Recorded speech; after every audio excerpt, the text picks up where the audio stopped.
Thank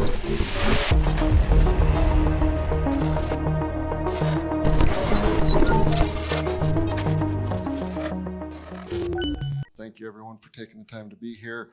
We're here with Kathy Roberts, who's the CEO of Switch Reward Card. How are you?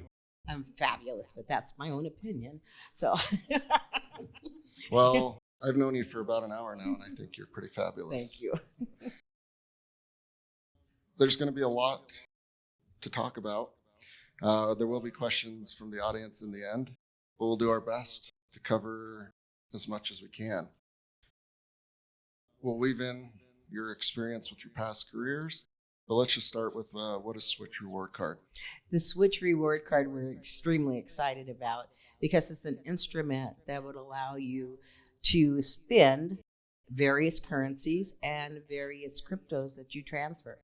We are set up in all the right ways, and I know some of you have been watching the news about the cryptocurrencies, but we have both wallets, custodial and non-custodial. So we have safety built in, and then we have the speed and knowledge about our customers to make sure that they're able to make those transactions. We're in beta right now, and we'll be moving forward with a lot more advertising in the future when it opens up to the general public. But watch out for us. We're the ones who've survived the crypto winter. I love it. Okay, raise your hands real quick in the audience if you've got crypto or dabbled in it over the last 12 years.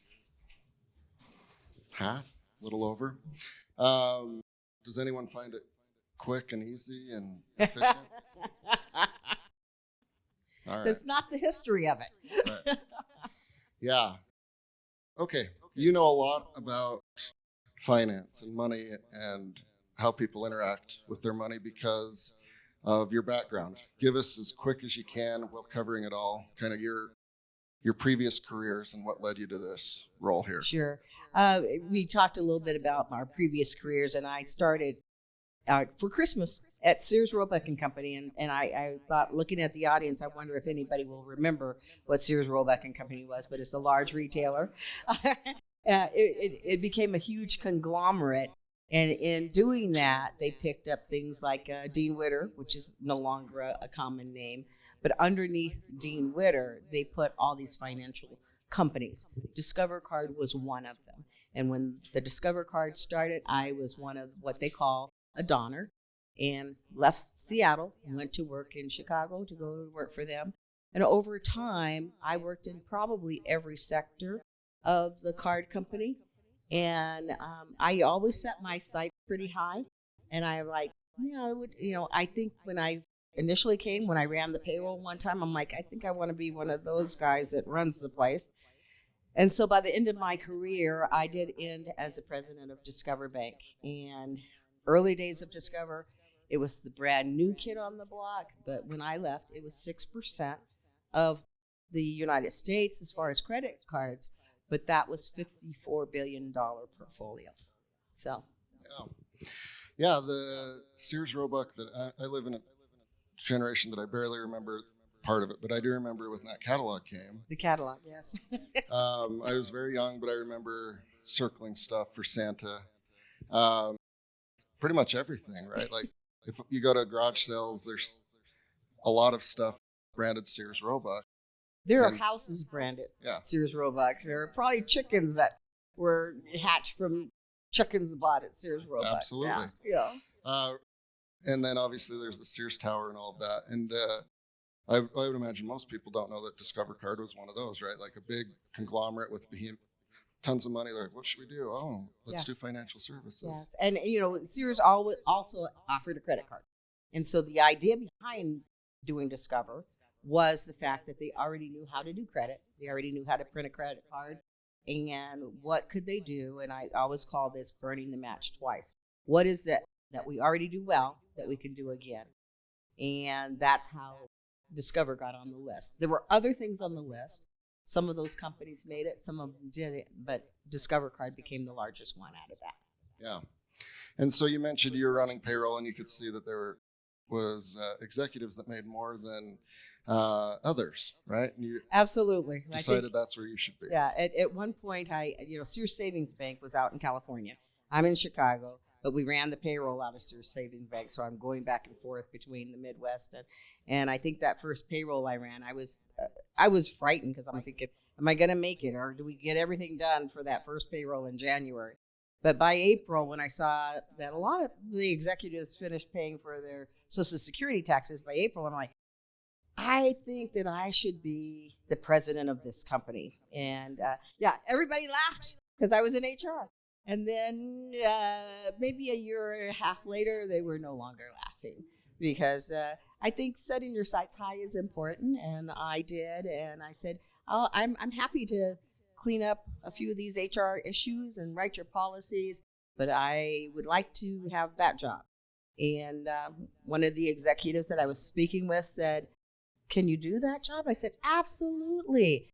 I'm not sure that I was telling the truth at that point, but I'm like, yes, I can do everything that guy can do. And he gave me that opportunity. I love it. I only shop at a few stores, Cabela's, Cal Ranch, and they always ask me for a credit card, right? It's like, no, I don't want your credit card. But this was part of the rollout with Discover and Sears, correct? It was part of the rollout at that time. It was very interesting to be launching a new product, the first new credit card in 23 years to compete with Visa and MasterCard and Diners Club. And it was also interesting to see the reaction of people. We talked a little bit earlier about the merchant services going around to the merchants, and they would go around to a merchant and say, would you like to accept the Discover card? And the merchant said, I've never heard of that. And we're like, well, it's not quite there yet, but it's going to be. And the merchant would say, no. And then they would say, but it's associated with Sears. And the merchant would say, where do I sign? Because 80% of America walked through a Sears store every day. And so they assumed that whoever was going to carry that card would be walking through their doors also. The cashback bonus, the reward, was also something that was new to the market at that point. And people did make fun of us. I always say that I was pretty angry the day I saw the Wall Street Journal saying Sears is selling dollars for 99 cents. And how stupid could that be? Who needs a new credit card? All that did was fuel all of us more to say, this is going to work. Because we'd already, of course, planned out exactly how that could work. And now it's probably one of the most copied things in the industry. Yeah. So kind of a group of pioneers within a big corporation, but it sounds like operating a little bit more like a startup. Yes. Operating like a startup. Very cool. And so this is another startup, and I'm extremely excited to have this opportunity a second time. I've had some time off. You know, I actually retired. I took that 18-year leave of absence that I needed to take when I had a baby. Now, I did have the baby through the miracle of adoption, but in doing that time off and coming back and seeing what has changed so much in the world, period, and in innovation and in the way that people communicate and transactions happen, I was just really amazed. But to have this opportunity for another startup, it's great. It'll probably make me live to about 125. Yeah. Yeah, if you're working hard and still curious, I think the doctors would say that's good for longevity. Yeah. So you didn't have to, right? Come out of retirement. Didn't have to. This is absolutely one of the most fascinating things I've seen. And I think everybody knows that some of the technologies that's going along now with the blockchain, et cetera, is the fastest adopted technology that there has ever been. Yeah. Okay, so let's switch back to Switch. So we were talking a little bit before, and I was explaining my experience with crypto, right? And I'm pretty critical of it. Even when I make money, for my feeble brain, there's 15 steps too many. And then the whole time I'm like, well, if this was like Fidelity or Chase, if I screwed up, they'll just make it right. But with all these pirates and barons, like, they'll probably just rip me off, right? You're wondering what's going on. And I think, every once in a while I'll say, oh, it's like the Wild Wild West. When you have something that's new that comes along, I think there is a lot of fear and trepidation. And we've seen things happen in the markets that really should not have happened. However, I think that does happen in almost every new technology. Uh, but I also think when you're looking at something like Switch in our company, we have weathered this crypto winter really well, and we're going to come out on top. At first, I was a little bit worried with some of the things that happened, thinking that people don't understand the differences between the organizations and would that color our organization. Now, what I am certain of is that people can tell the difference, and everyone, Scott's in here somewhere, he keeps telling me you got it. Everyone should do their own research. No one should ever rely on someone else's research. You wouldn't do that in your medical life, etc. Why do that in your financial life or other portions? So you should do your own research, and you should feel secure about who you're dealing with. And many times I think people have jumped on bandwagons that they shouldn't have because of the excitement. It is exciting, but that does not release you from doing your own due diligence. Yeah, absolutely. And for the layman, right, whether it's me or my mother or great uncle, it's within the realm to have a Coinbase or a Crypto.com account or even some of the others because they can associate it with other financial vehicles they've used over their lives. But at the end, like I always use this example, I'd like to go buy duck decoys. It turns out you got to wait 400 days and do 15 crypto. So I'm like, at some point, somebody's going to make this easier, right? And I hope that everybody's striving along those lines. But as a competitor, I'm a pretty fierce competitor. Sometimes not everyone has chosen to have customer service. We chose right up front to have customer service. There's a cost to that, obviously. And our customer service is bar none. It's in my DNA, possibly, to have customer service. I've worked in customer service a long time in call centers and retail and different places. But ultimately, that customer is going to drive your business. So if you compare what Switch is doing in just that arena of customer service, you will find that we are a superior product. If you take a look at Switch and what we've done, and our compliance officer, I can't see her, she's in the audience today. Structurally, we started out with sound practices, doing things the way that no one's arm twisting us and saying you have to do this, because it's not one of those arenas that it's currently regulated in. But everything that we're doing comes with the history of people who have done things in traditional industries and now moved over to this. So the trajectory of crypto obviously has its allure. It's going to go on, but we have the underpinnings of doing this all right. Yeah, let's hit on this a little bit more. If you buy like a can opener, you're probably not going to expect customer service and probably don't need it. But in y'all's industry, it seems like a huge advantage to have somebody to support a customer. And even for folks that are semi-good in the field, it's always good to have like a backstop of, let me just ask this question. And if most people don't have like a lifeline, like I happen to have a couple of folks, that have come on the podcast that I can ask them questions, right? So why do other folks in the industry not have customer service, and why was it like a standard bearer for you guys right out of the gate? I do think that there are costs associated with customer service that no one wants to pay. And if you can get away with it without supplying customer service, you do have that portion of your P&L that you can then say, well, that's money that I can keep. However, there's also a reputational cost to not supplying customer service to people that need it.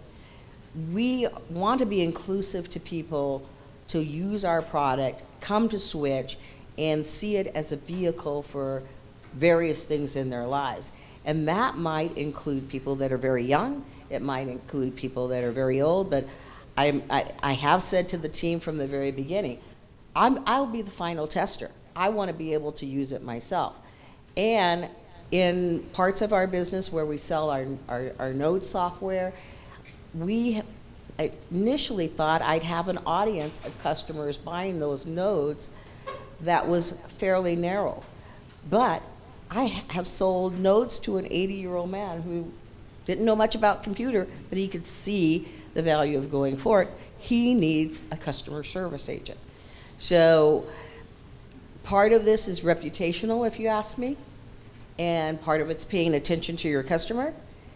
And I do think layering in that cost for customer service is absolutely worth it. Yeah. And you mentioned you're in beta.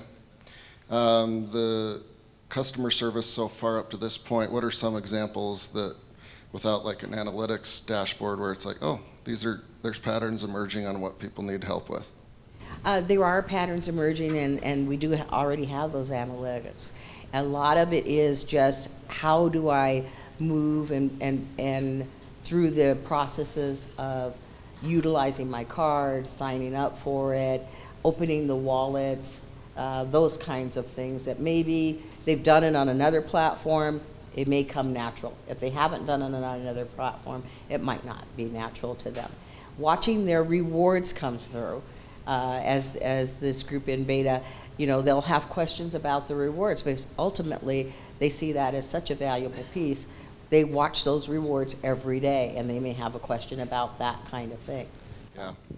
And we kind of maybe should drill in a little bit more on the business model. So it is a credit card that if you own Ethereum or Bitcoin or USDC in anywhere, Yeah. and you want to, again in my case, buy duck decoys or maybe groceries. Yes. Because nodes don't feed you, if I remember right, nor does electricity or bits.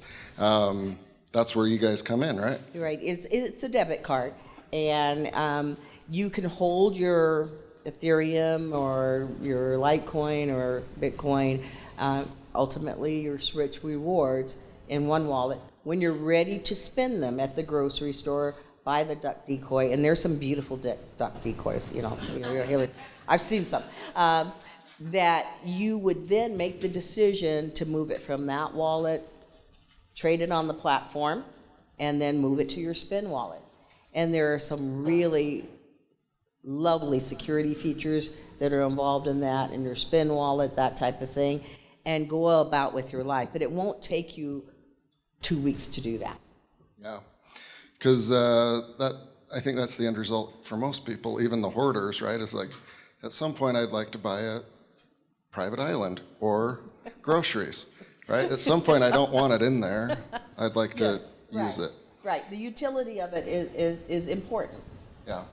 And you've mentioned rewards, right? Like, again, a very old concept of incentivizing people to do it. But with blockchain and Web3, there's a lot of new ways to do it. What are some of those? Absolutely. There are a lot of new ways to do it. So with our node network, those people who purchase the software on the node network, they receive rewards because they've had their nodes on for 6 hours a day. And the people who have purchased those know that they've seen other projects go, and they have decided that this project is a one for them. And so that's one way of getting the rewards. On the card itself, there are ways of getting rewards, and we outline those and say, so much of a spin, maybe you want to deposit your fiat paycheck there, and you'll get your paycheck a little earlier if you do. There are other things that you can do. It's like a traditional bank account. You can still wire money in, wire money out, and there's a list of things that you can do that will give you rewards. Even if you're not currently a crypto enthusiast, you could earn your Switch rewards by just using your debit card when you need to go to the grocery store, buy your private island or your duck decoy. All right. Yeah. We're going down the list. So far, everything I like that checks private island idea, though. Yeah. All right. So this is a startup. You guys are at 15 employees. A lot different than a big multinational conglomerate. Tough question. We could probably talk for days and write a book about this one. But what similarities are there outside of, like, there are people running and leading a small startup versus like a big project / Discover card, customer service, bank, all of that? There are I similarities. think you need to put your mic there. There are similar. Sorry, there are similarities, and there are big differences. One of the similarities, however, I can remember leaving Sears and having to sign a piece of paper that says I resigned to work for the subsidiary, knowing that I have a deep pockets benefactor, but I was probably as afraid as I've ever been for 3 years. They gave us a goal and said, make money in 3 to 5 years or we'll shut you down and you don't get to come back. The average person who went there had 15, maybe 20 years in, because you started fairly young at Sears. So this time, I have not felt that fear. Even though it's dramatically different, I am so invested in this program and what the trajectory of crypto is, the blockchain is, etc., that I don't have that same fear. So that's a major difference. I think the other big difference is the technology growth. The growth in technology has been so dramatic that you can almost see how things are going to move through your roadmap of the future of your products. This is our first product. The next thing that we're going to say is we're going to have more products and we're going to cover the globe. We have launched in the United States with this beta, but next steps is to go with a card outside of this area with the same goals, people to be able to spend them. So the technology is really on steroids comparative. You're right, the people are, there are same issues that you might have with a big company. However, I have always said choosing your team is one of the most important things that you can do, because ultimately you will spend more time in your day with the people you work with than you might with the people you live with at home. Yeah. There's probably a few things you're very familiar with, whether before you retired and now. One of those is probably a word called regulations, I would imagine. How do you deal with those? Regulations have been in the traditional banking world that I come from, and that several of us have come from traditional banking or regulatory environments. And the difference here is this does not script it. So before, when I was in that other startup, everything was fairly well scripted.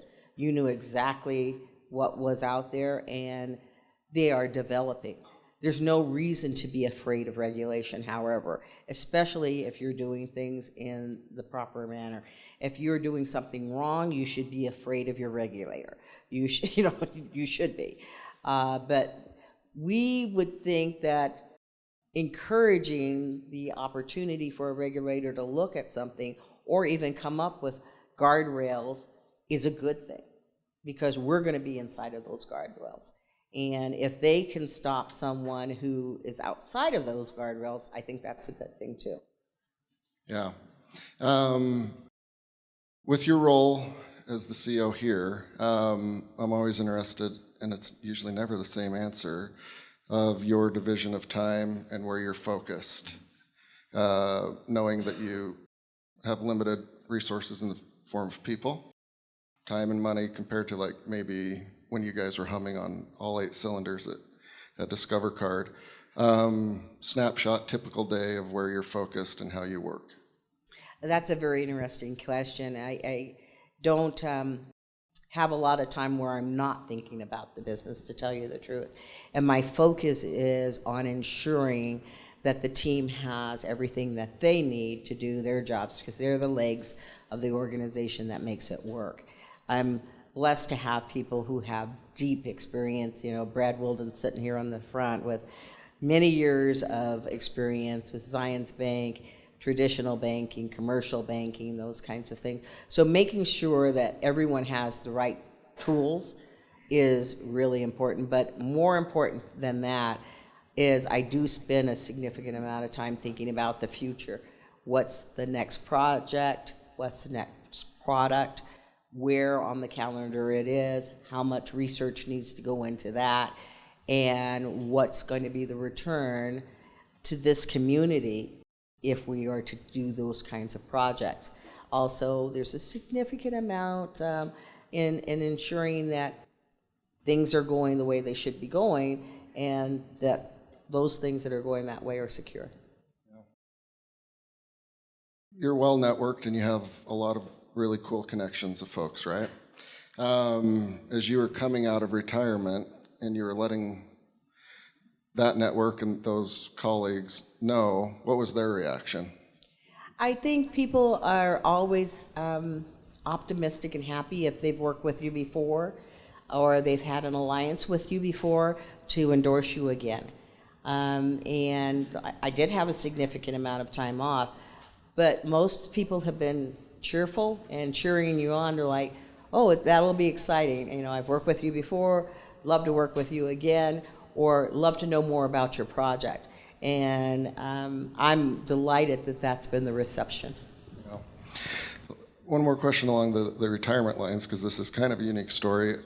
Did you stay curious about the industry of finances and banking while you were retired? And if so, like how much were you kind of staying up to speed? Yes, I did stay curious about finance and banking. When I retired, I thought the phone would never ring again.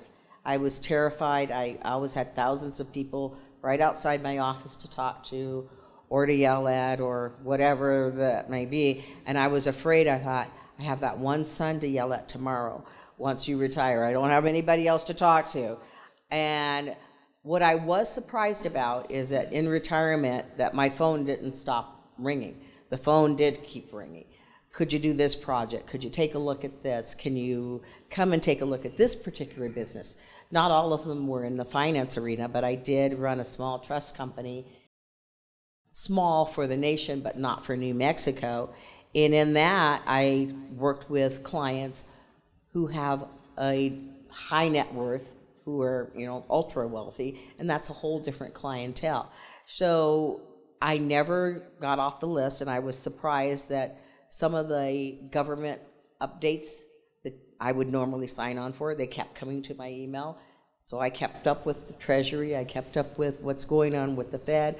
It's kind of maybe one of those things that's in your bloodstream. Yeah. You do want to keep up with it. Talking a little bit more about government, you're also the chair of the Delaware Banking Association. I was the chair of the Delaware Bankers Association when I was at Discover Bank, and that was quite a fun project. The Delaware Bankers Association is probably one of the most prestigious banking associations because of the number of banks, and Delaware because of the number of corporations that are there. There are more corporations in Delaware than there are people. And a lot of us would go down to that Chancellery Court in Georgetown, and you'd like, Michael Eisner is here from Disney today, and so is here from Morgan Stanley or whatever. So the Delaware Bankers Association and its proximity to Washington, D.C. and New York became important. When they came to me, I knew that I was closing and I adopted my son. I thought, I'm going to be retiring. They're like, would you head the association for a while? And I did. What was funny was I didn't know that I was going to be the first woman in 110 years to head the association. Thank you. Thank you. I didn't know that, and but I knew how it was going to be hard work.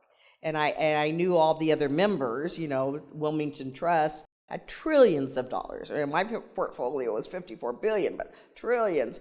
And I was at the podium at our annual event. Maybe I was getting ready to introduce our speaker, and I think it was Senator Carper who was in charge of the banking committee at that time. They would come back from Washington, D.C. at night, or sometimes Biden, whoever our congressperson was, they would come to your events because they could get out of Washington. And as Senator Carper started talking, he said, and Kathy's the first woman to head the Delaware Bankers Association. I'm like, and I'm at the podium, I'm thinking, I am the first woman, but there are dual jobs. There are always dual jobs in those kinds of, when you're heading an organization, you've got to have a head that can have more than one hat. And so that was exciting. We also discovered was then Dean Witter purchased Morgan Stanley, and that was in New York. I was always the closest executive. versus the guys that were in Chicago to go to New York. I could hop on the train and get to Morgan Stanley quickly. There I sat on their committee for charitable giving. So if a broker made a mistake or a client returned something within days of they're making the investment, Morgan Stanley, if they made money on that, gave the money away. And I sat on that committee to distribute those funds. And sometimes when I was at the 41st floor in New York looking out over the city, I thought, I wonder if they realize it's me. I got a job at Sears when I was 16, and some things don't change, but it's quite fascinating to be in those seats and have a perspective that maybe is not the same as the guy next to you. Yeah, a lot of value in that, Yeah. I would imagine. Banking has this stodgy stereotype of polished shoes, but it's actually wild, right? It's insane. We call it the Wild Wild West sometimes. Still, right? Yeah, still. It's crazy. I think for entrepreneurs or anyone in general, right?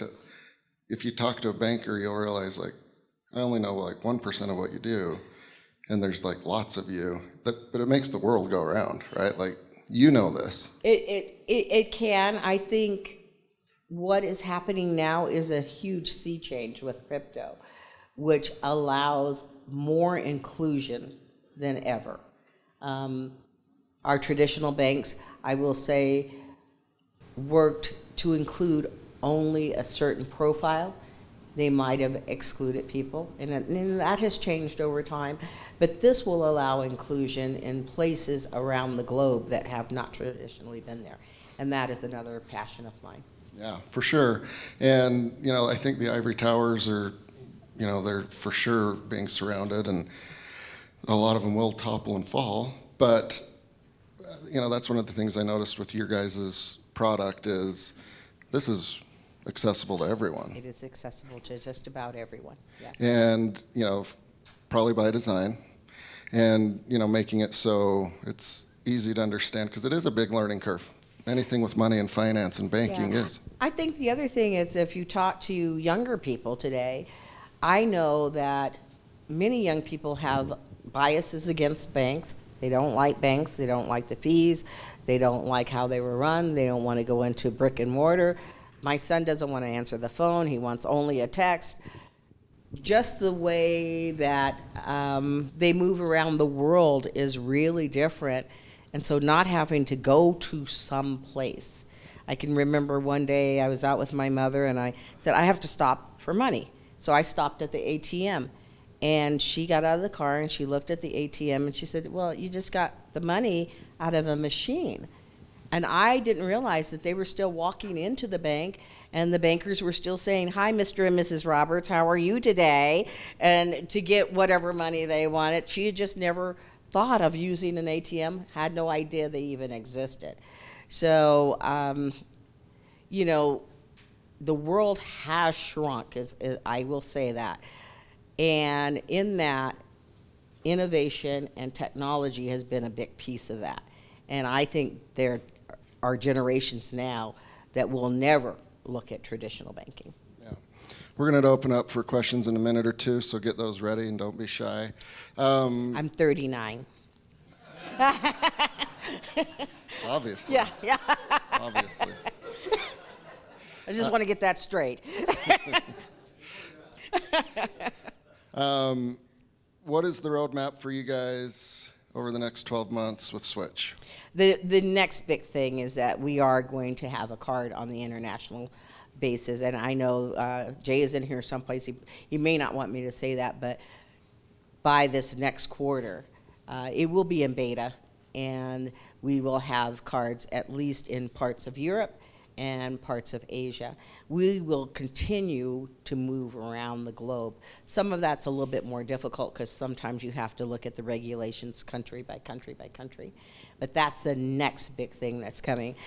We also have plans for the other end. I would say we've heard a lot of merchants are now eyeballing crypto. There are places that take crypto direct, but we'd love to be, we have other businesses that like Switch Biz, where we might say, we can help you with that. You can take crypto and we can help you take it directly. We'd love to be in that business. We'd also love, but we are taking a very seriously close look at ways that you can use your crypto, maybe not have to cash it all in, but still get the advantage of traditional bank products like a mortgage, or go buy your Ferrari with your crypto, those kinds of things. So we have a roadmap built out to about 2025, and we'll continue to examine those things and research them. And part of it is whatever the markets are doing and what customers want, we just have to figure out if that all works for us. Yeah, for sure. It sounds like you guys have your principles, and you've acknowledged that there are going to be ups and downs. Yes. Tough to predict what those are, other than you can predict that there will be.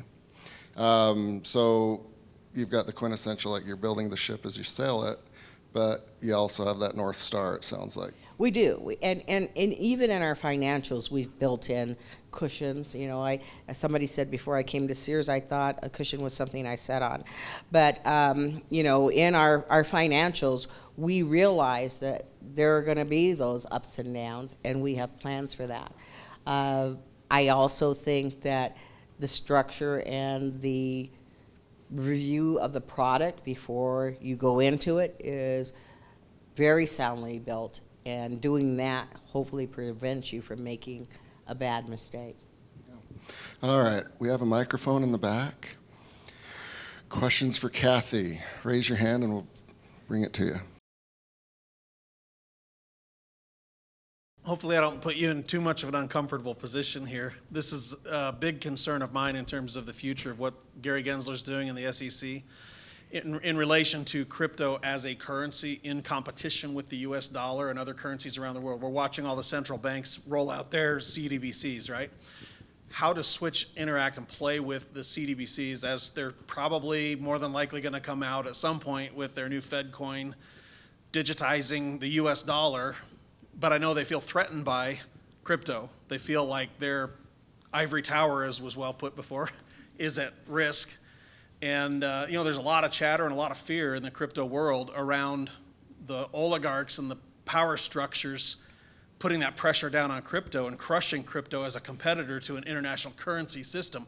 That derails all the helping the little guys in South Africa get onto cards and doing financial transactions that they never could do before, right? Because the oligarchs and the big guys, the deep state, they want to control the money. They always have. Yeah. I love the Switch project because of its ability potentially to provide a rail for everybody to run on that's outside of that. Absolutely. So I'm curious about your insights into where the SEC is going, that whole storyline.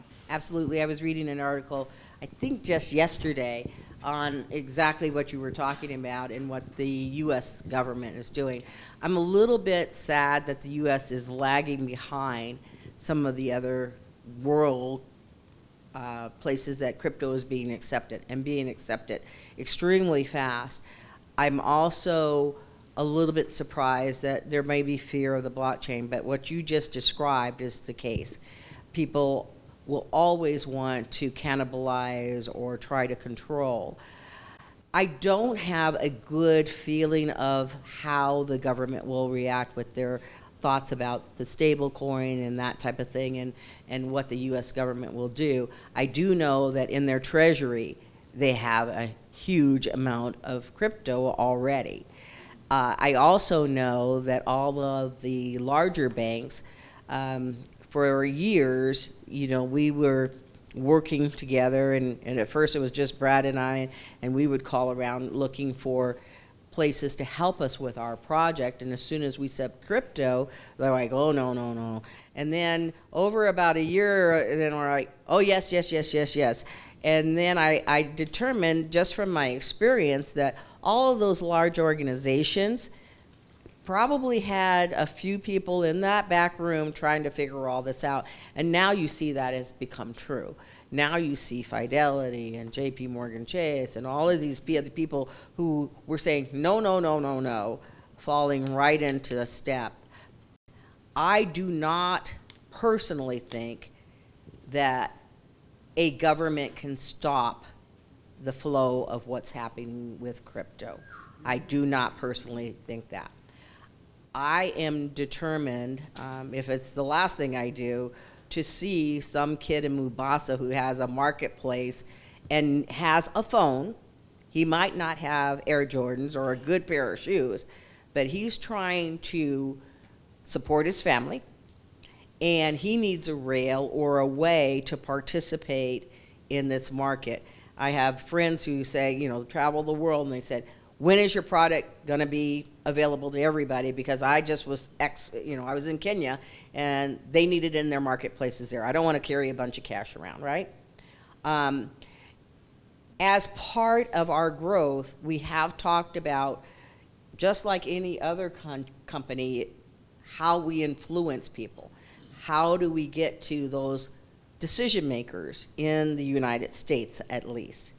In other places, I believe the arms are going to be open to blockchain, to crypto, to our card vehicle. I believe that there are certain countries where they can't tell you the boundaries of your property line, and that utilization of the blockchain would be a great way to make that defined, so that when the regime changes, you still have a record of it, that type of thing. The United States is probably the trickiest area that I would say on a regulatory basis, or whether or not they're going to peg this to the US dollar and those kinds of things, for me to answer that question. So I'll be honest, I don't know, but I will be on the list of people. I know the way to Washington, D.C. I will be on the list of people trying to influence this. And I also think that the state governments will somehow see the values and may join with us in some of those cases. You know, everyone may not be quite as opinionated as we think, and as they understand more or get educated more, I believe they can see the value more. Does that kind of answer your question? Okay, thank you. Kathy, thank you for your story. I apologize, I came a little bit late, and you may have answered this already. I've been really blown away by the startup ecosystem here in Utah, and I was just curious why you decided to have your company switch headquartered in Utah. Just like to hear your opinion on that. There's a couple of things, and I was here in Utah from 1997 to the year 2000. And even after I retired, several of the business I ran in New Mexico, someone from Utah called me and said, can you come help me do this? I've always kept a tether to Utah, and I will be very honest, I worked a long time, but when I came to run the call center here at West Valley City, I got the prize. I got one of the very best workforces I had had in years. And remember, I spent about 34 years working. I also had people who could see the vision of what I asked them to do. I used to say, if I stand up in front of those 1,000 people at my call center, and we didn't have much time off because we were taking phone calls, but somebody else would take the calls while we'd have our general meeting. And if I say, let's take that wall, 1,000 people would stand up and they'd start going towards the wall, whatever our particular goal was. My boss made fun of me because one time I said, there was something, I can't remember exactly what it was, but it was a product that we were supposed to sell and we were lagging behind.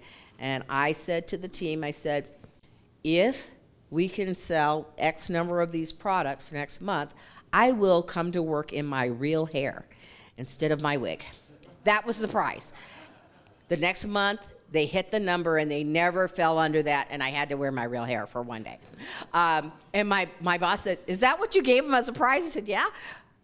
I think in Utah, there is a deep embedded, and I'm not saying this isn't other places, there's a deep embedded pride, not only in your personal work ethic, but the work ethic and the community of what you represent here. And it has been infectious to bring other people in. This whole corridor was farmland when I lived here. This is on steroids now. So one of the reasons is you want to be here, and I do think you've had some supportive governments too. I talked about, trying to call and say, where do we put our next call center? And Utah was one of the first places from the government's perspective to respond in a very healthy manner. So here I sat on the board of the Ballet West when I was here.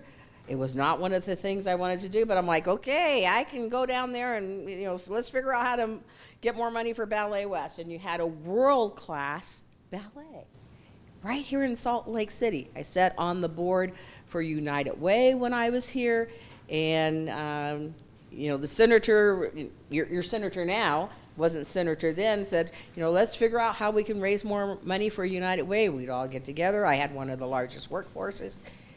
Everything that people set their eyes towards doing here seemed like, how can we do that the very best? We took every call for Discover here on the international calls where we needed to speak another language. We took time and counted up. I think it was 142 languages were spoken in that call center. So I'll say, why not Utah?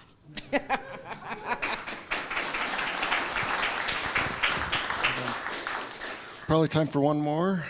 Hey, yeah, you were mentioning earlier some of the products and innovations that Switch would have in the future. I was wondering, would those involve some of the coins that are kind of related to Switch, like Element and Galvin and Green? And if so, when will those be like switchable on the Switch network? What a great question. We have an ecosystem where there are other blockchains and products that you just described. Element is one that encourages almost, what you will say about our blockchains on this ecosystem is we want to have a purpose behind each one of them. So Element is trying to encourage people to leave their minerals in the ground, and if they take them out, to do it responsibly, not to have a 6-year-old sucking the mercury out of the sock and saying, here's your goal. If you look at Galvin, they're looking to enhance people's ability to take health care into their own hands and be responsible and be healthier, and ways to get rewarded for that. So with all of those, we always look for ways to work with them, whether it's a way for them to pay for their membership with Galvin on their Switch card, if it's a way to exchange their particular digital reward on ours. And as they move through their processes of being able to get that digital reward out there, we will work with them to have them available on Switch. So I can't say exact dates, but that's certainly part of the roadmap, absolutely. Yeah. Very cool.